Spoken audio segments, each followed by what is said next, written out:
क्या दाखिल खारिज और परिमार्जन के लिए अभी के समय में ऑनलाइन आवेदन करना सही है या गलत है? अगर आप ऑनलाइन अभी के टाइम में कर देते हैं तो आगे आपको क्या परेशानी का सामना करना पड़ेगा, आज के इस वीडियो में हम बात करेंगे। आपको बता दें कि बिहार में राजस्व कर्मचारी का हड़ताल बहुत दिनों से चल रहा है। अगर आप ऐसी परिस्थिति में बिहार में जमीन से संबंधित कोई भी काम के लिए ऑनलाइन एप्लीकेशन अगर देते हैं तो आपके साथ में क्या दिक्कतें होने वाली हैं, इस वीडियो में आप जानेंगे। और आप लोगों से एक छोटी सी रिक्वेस्ट है कि यदि आपने अभी तक इस यूट्यूब चैनल को सब्सक्राइब नहीं किए हैं तो जल्दी से इस यूट्यूब चैनल को सब्सक्राइब करके बेल के आइकन को दबा करके नोटिफिकेशन को ऑन करके अपने दोस्तों में ज्यादा से ज्यादा शेयर करिएगा। तो आप लोगों से एक छोटी सी रिक्वेस्ट है कि आप इस वीडियो को बिना स्किप किए हुए ही शुरू से लेकर के अंत तक अवश्य देखिएगा। तो चलिए बिना देरी के वीडियो को हम लोग शुरू कर लेते हैं।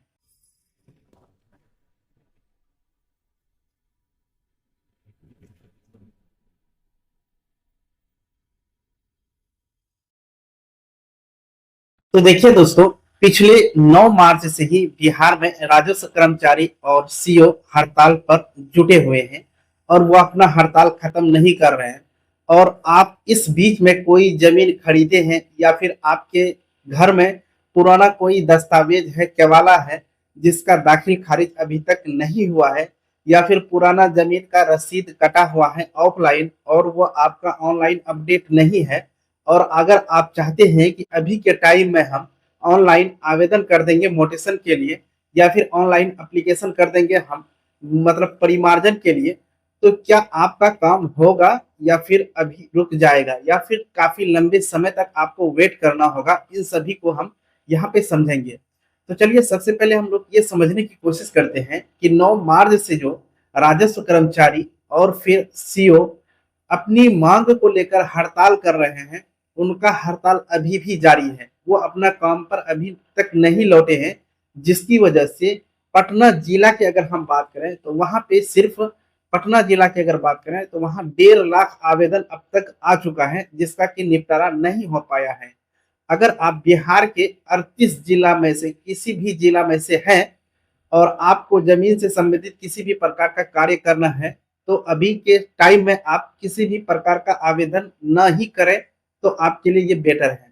क्योंकि राजस्व कर्मचारी जितने दिन हड़ताल पर रहेंगे, सीओ जब तक हड़ताल करेंगे, तब तक आपका काम बिल्कुल जस का तस पड़ा रहेगा। अगर आप आवेदन कर देते हैं तो आपका आवेदन जैसे आप करेंगे वैसे ही रखा रहेगा, उसका कोई देख रेख करने वाला नहीं है। क्योंकि जितने भी देख रेख करने वाला है, जो उसके ऊपर कार्य करने वाले हैं, वो अभी हड़ताल कर रहे हैं, वो अनिश्चितकालीन हड़ताल पर गए हुए हैं। अभी तक जो है हड़ताल खत्म करके ये लोग वापस नहीं आए हैं। बिहार के राजस्व एवं भूमि सुधार मंत्री विजय कुमार सिन्हा ने कई बार जो है चेतावनी भी जारी कर दिया, लेकिन इनका संगठन यानी कि कर्मचारी और सीओ का जो संगठन है इतना मजबूत है कि वो अपना डिमांड को लेकर अभी तक अड़े हुए हैं। ऐसी परिस्थिति में अब बात आ जाती है कि क्या हम लोग जो है जमीन का दाखिल खारिज या फिर परिमार्जन के लिए आवेदन करें या नहीं करें। तो देखिए यहाँ पे खुल करके समझ लीजिए, आपके अंचल कार्यालय में ना तो सीओ है और ना ही कर्मचारी है, और उस मतलब अंचल में अभी के टाइम में जो कार्य कर रहे हैं पंचायत सचिव कर रहे हैं, जो कि उनसे वह काम नहीं होगा। जो जिस काम के लिए माहिर है वही उस काम को कर पाएंगे। और आपको बता दें, अगर आप चाहते हैं कि ऑनलाइन करेंगे तो आप अभी रुक जाइए। जब तक सीओ और कर्मचारी हड़ताल खत्म कर कर अपने काम पर वापस नहीं आ जाते हैं, तब तक आप अपना आवेदन को अभी मतलब ऑनलाइन मत कीजिए। अगर आप आवेदन कर देते हैं तो आपके अंदर में एक ऐसी मतलब जो है जिज्ञासा होगी कि मेरा आवेदन अभी तक आगे क्यों नहीं बढ़ पा रहा है, मेरा आवेदन क्यों नहीं काम कर रहा है। ये सारी समस्याएं आपके सामने आ जाएंगी। तो आप लोगों से एक छोटी सी रिक्वेस्ट है कि जब तक पूरी तरह से कर्मचारी और सीओ अपना मतलब कार्य स्थल पर पूर्ण रूप से नहीं आ जाते हैं, तब तक आप न तो परिमार्जन के लिए आवेदन करेंगे और न ही मतलब जो है दाखिल खारिज के लिए आवेदन करें। अगर आपको ये दोनों काम की आवश्यकता है तो आपको वेट करना होगा। अगर आप वेट नहीं करते हैं, आप आवेदन कर देते हैं, तो ऐसी परिस्थिति में आपको 3 से 4 महीना का समय लग सकता है और लग भी रहा है। हाँ, अगर आपको ज़मीन की रसीद कटवानी है, तो उनके लिए साइट खुली हुई है और आप वहाँ से जो है ज़मीन की रसीद कटा सकते हैं, क्योंकि ये पूरी तरह से ऑनलाइन प्रक्रिया में आ गया है। जैसे ही आप पेमेंट करेंगे तो आपका रसीद जनरेट हो जाएगा। ना तो इसमें सीओ और कर्मचारी का कोई मतलब जो है कार्य है, रसीद ऑटोमेटिक जनरेट हो जाता है, क्योंकि आपका जो पहले जमाबंदी अपडेट है उस आधार पे जो है कंप्यूटर में वैसा सिस्टम है कि जैसे आप पेमेंट करते हैं तो आपका रसीद जनरेट होकर के आ जाता है। इसमें कर्मचारी और सीओ का कोई योगदान नहीं रहता है। वहीं पे ऑफलाइन जब था तो उस समय कर्मचारी का योगदान रहता था, आपको ऑफलाइन रसीद बना करके वो देता था। लेकिन अब बिहार में सारा कुछ ऑनलाइन अपडेट हो चुका है और आप लोगों को कुल मिलाकर हम ये कहेंगे कि अभी के टाइम में परिमार्जन या फिर दाखिल खारिज के लिए आवेदन नहीं करेंगे तो आपके लिए ही अच्छा है, क्योंकि ज़्यादा लंबे दिन तक अगर कोई भी आवेदन रहता है तो कर्मचारी या फिर सीओ उसको किसी न किसी औल-झौल कारण बता करके रिजेक्ट कर देता है दोस्तों।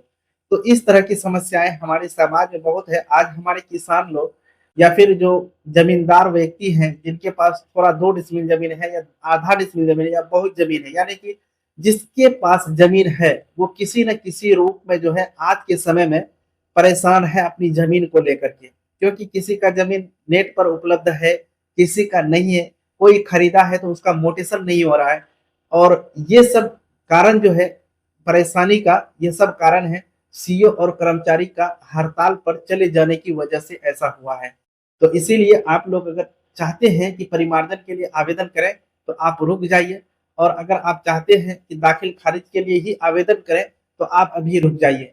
जब तक कंप्लीट जो है सीईओ और कर्मचारी अपना हड़ताल खत्म करके काम पर नहीं लौट आते हैं, तब तक जो है आप अपना आवेदन नहीं करेंगे दोस्तों।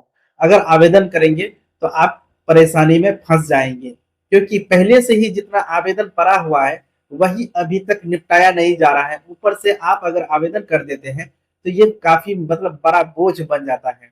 तो इसीलिए थोड़ा सोच समझ करके कोई भी कदम आप लोग उठाएँ। और आप लोगों को लेटेस्ट अपडेट अगर चाहिए तो आप सबसे पहले इस यूट्यूब चैनल को सब्सक्राइब करके बेल के आइकन को दबा करके नोटिफिकेशन को ऑन करके अपने दोस्तों में ज़्यादा से ज़्यादा शेयर करिए। क्योंकि मैं आप लोगों के लिए इस यूट्यूब चैनल के माध्यम से लेटेस्ट अपडेट लेकर के आते हैं, जो कि मतलब ऑथेंटिक जानकारी होती है और हमने आपको जैसा बताया वैसा ही आप करिएगा। तो हम उम्मीद करेंगे कि ये वीडियो आप लोगों की सहायता के लिए काफ़ी मददगार साबित हुई होगी। आने वाली परेशानियों से बचने के लिए ये वीडियो आपकी मदद करेंगे।